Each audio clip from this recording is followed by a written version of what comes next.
No one likes to argue. You both are yelling at the top of your lungs, and it seems like no one is listening. You begin to think that because the both of you are continuously arguing, that you just can't seem to communicate with one another. No arguments, no fighting. Sounds wonderful, right? But let's be real. At some point, you and your partner is going to get into a disagreement with each other. And sometimes the thing that you try to avoid the most is the thing that actually happens. And in today's video, I actually want to talk about why arguing actually could be good for your relationship. Arguing can actually be a breakthrough to save your relationship. Believe it or not, arguing actually is an important part of a healthy relationship. It can actually uncover issues that are really important to your relationship or important to you. Arguing causes both parties to completely cut out the BS, the things that they were trying to hide, the things that they were trying to hold back, and you'll actually say what's on your mind. And what arguing actually does is create a sense that something has to be done. Something has to change. And even though arguing sometimes can make us feel very uncomfortable, like I said, it doesn't necessarily have to be a bad thing. So why are we so afraid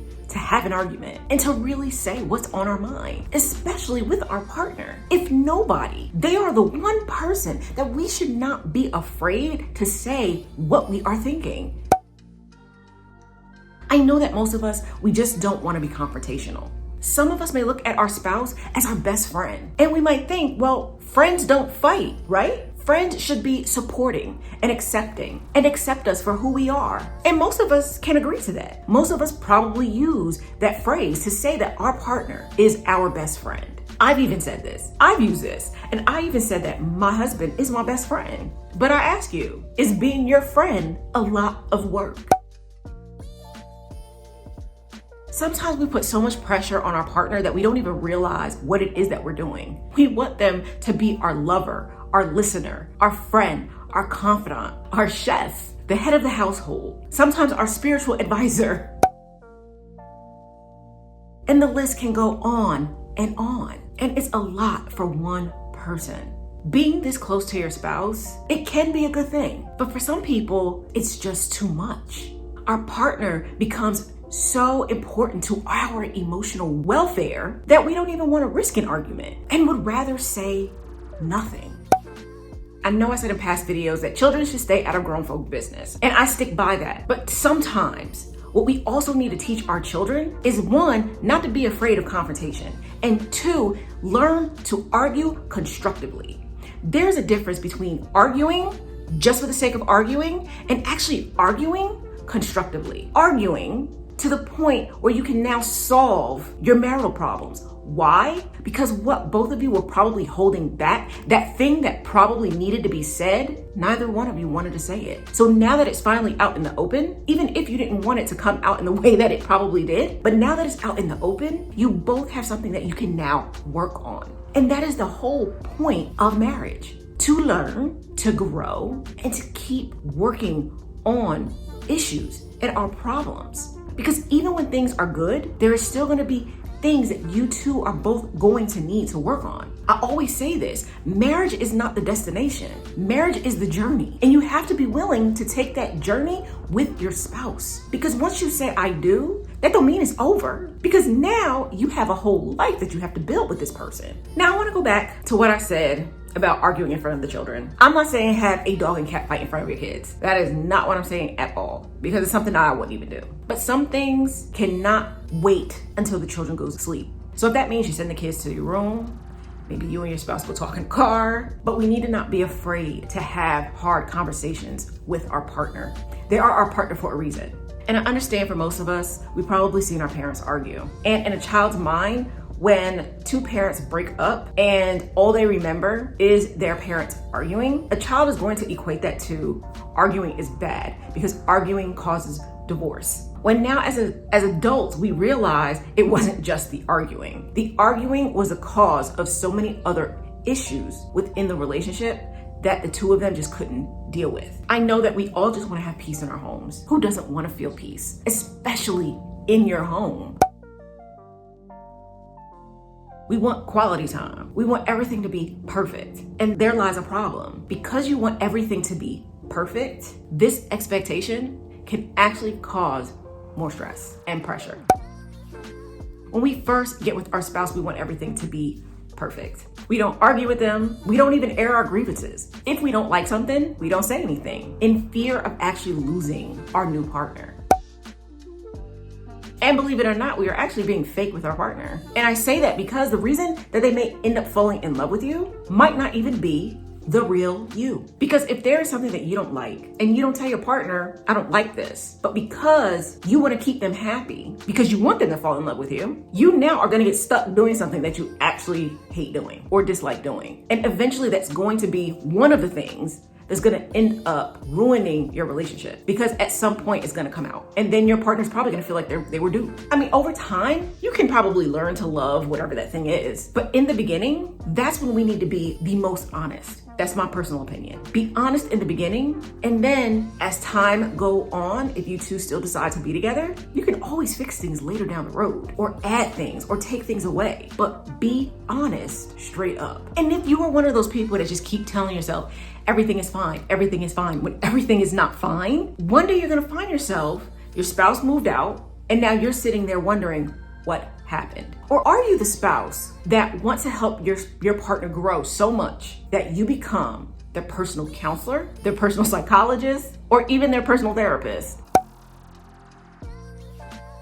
And I was that person. I used to always try to fix my husband's problems. Every time that he told me something, if it was something going on at work, if it was something, going on with his family, with friends, whatever the case is, I was always trying to give him advice to fix his problem. I would always tell him, well, babe, this is what I think you should say, or this is what I think you should feel. And believe me, this is something that I'm still working on, because I want to help people. It's in my core. So it bleeds sometimes into my marriage. And instead of just being a partner, listening to my husband, giving him advice if he asks, I would just say, well, this is what you should do. If I were you, this is what I would do. This is how you should feel about this. I don't understand why you're not mad, or I don't understand why you're not sad. He's not me and I am not him. And sometimes what we end up doing is we push what we would do, or we push our feelings onto our partner. That is not okay, because you wouldn't want to do that to someone else who's a stranger. So why would you do that to someone who is close to you? We have to stop putting in our mind that how our spouse reacts to certain things is wrong, because they're not wrong.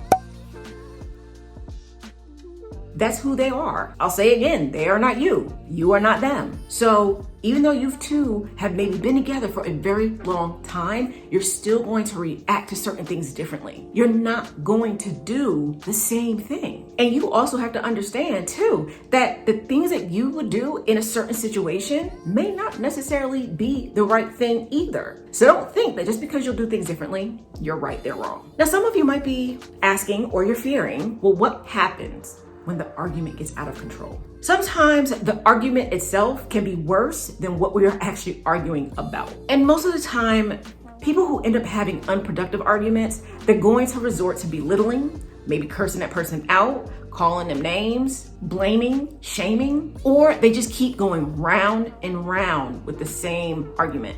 And honestly, I know everybody's heard about the 80-20 rule. 80% of most of our arguments are about the past. 20% are actually about the present. Think about every argument that you possibly had with your spouse. I bet the majority of the time that you guys argued, it was about something that happened yesterday, 2 weeks ago, a year ago, and very few are about what's going on today or what maybe need to go on tomorrow. And when most couples argue, or when some couples argue, it could be about their childhood insecurities. So let's say a person might actually be frugal because they didn't have a lot of money growing up. So for them, they believe money is scarce, so they may not spend as much. And maybe they end up with someone who did have some money growing up, and they don't have to worry about being frugal because they know the money's always going to come. They may spend a little bit more. They may spend a little bit more heavy than the person who's really, really frugal. After a while, you're both going to bump heads because one person is going to feel like you should be more smart with your money, and the other person might feel like,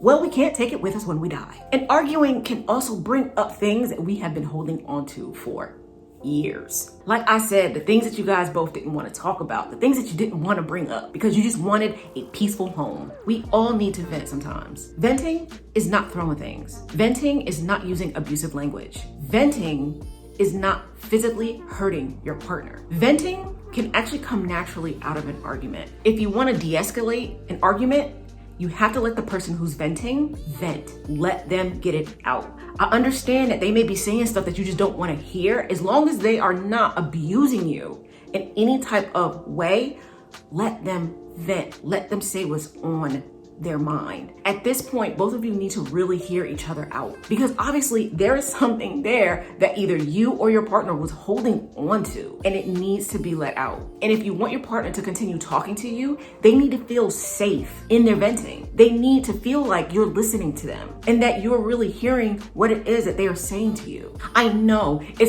you're going to probably be standing there, taking it, feeling like you're being attacked, and you're going to want to come back and you're going to want to tell them how bad they are or what they're not doing right. But if you don't want the argument to keep going, listen and don't throw abusive language back at your partner. Apologize for your side of the behavior. Apologize for your side of whatever the situation is. And if you feel like, why should I apologize? They're the one that did this. Put yourself in your partner's shoes. It doesn't matter if you're the one doing the listening or you're the one doing the venting. If you've been with your partner for years, you understand some things about your partner that maybe even your partner don't even understand about themselves. You might know about their childhood. You might know about all the issues that they have outside of your marriage. And don't look at it from the point, well, if I was them, I just wouldn't do this. You can't. If you had the same lifestyle or grew up the same way your partner did, you will probably end up doing the same things that your partner is doing. Even if those things bother you, you don't know what you would do in a certain situation until you are in that situation. So you have to try to understand where it is your spouse is coming from. If you want to do something fun,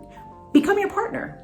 Argue your partner's side and see if that helps you understand why this certain thing bothers them. And always ask yourself, what have you learned from that particular argument? And then ask yourself, would you do anything different? If the argument gets too heated to where it's like you can't even hear yourself think, you really don't even know why they're upset, what's going on, walk away.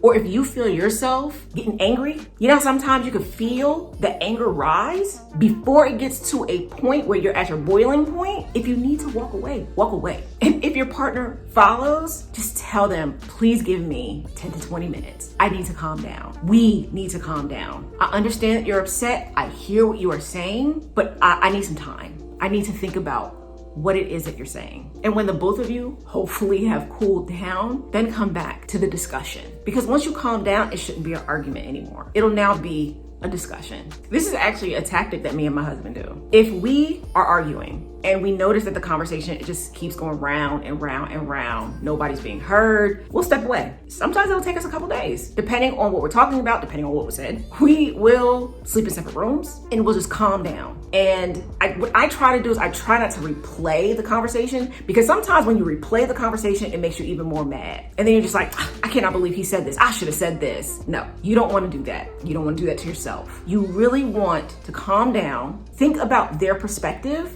and then come back to the conversation. And yes, our sleep was messed up. Yes, our work might have suffered. But in order for us to keep what was important to us, and that's our marriage, this is something that we had to do. We are now at a point where we don't let our conversations get to that point. We now can have an adult conversation about almost anything. So first, like I said, apologize for your side of the argument, and even whatever the problem was. Don't blame your spouse. Don't tell your spouse, I didn't do nothing. Just apologize, because apology makes them feel like you heard them. Look at what caused this discussion to blow up into an argument without blaming. On my channel, I am not about blaming the other person. I'm about, what have I done in this situation? What could I have done better? I am all about self-reflection. And always ask yourself, what can you learn from this situation? That's how you grow within a relationship. You always have to ask yourself, what did you learn? Everything that we go through, we learn from it. We grow from it. So what did you learn